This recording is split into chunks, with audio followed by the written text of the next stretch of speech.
The Middle East, another reported airstrike in Iraq, followed by the U.S. drone strike that killed Iran's top general. This new airstrike went down as thousands of U.S. troops are heading to the Middle East. Iran's leader vows revenge for what happened at Baghdad's airport last night. KCAL9's Jasmine Veal is here with late-breaking details about what happened just a few hours ago. Yeah, so Juan and Sarah, we don't yet know the identity of those killed in this recent airstrike, but an Iraqi official says that airstrike has hit 2 cars carrying Iran-backed militia north of Baghdad. And we just received these pictures from social media. Now, that official said 5 members of the militia were killed.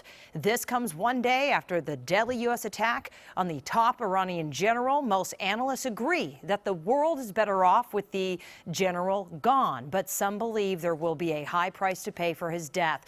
Democratic presidential candidate, for example, Joe Biden, put it bluntly, President Trump just tossed a stick of dynamite into a tinderbox. We take comfort in knowing that his reign of terror is over.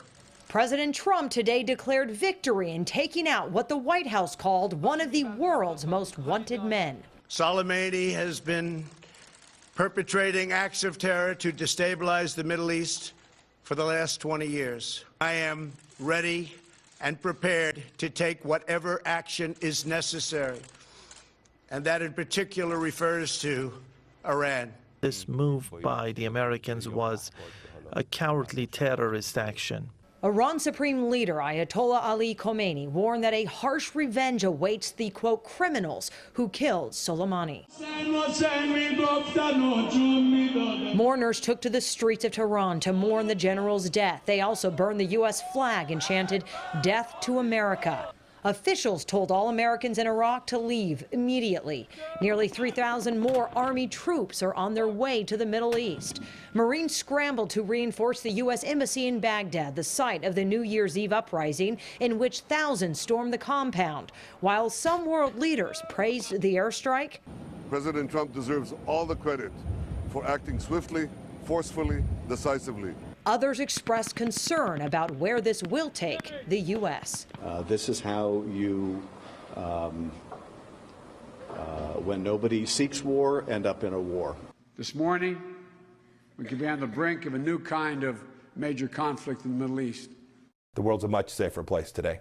Trump administration officials and Republican leaders say the airstrike was necessary because the risk of doing nothing was enormous. For too long, this evil man operated without constraint, and countless innocents have suffered for it.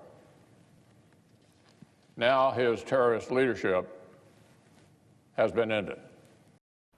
Iran's leader quickly appointed Soleimani's deputy to replace him as head of the Quds force. Now, these attacks come at the start of a year in which President Trump faces both a Senate trial following his impeachment by Congress and a re-election campaign. Juan? All right, thanks so much, Jasmine.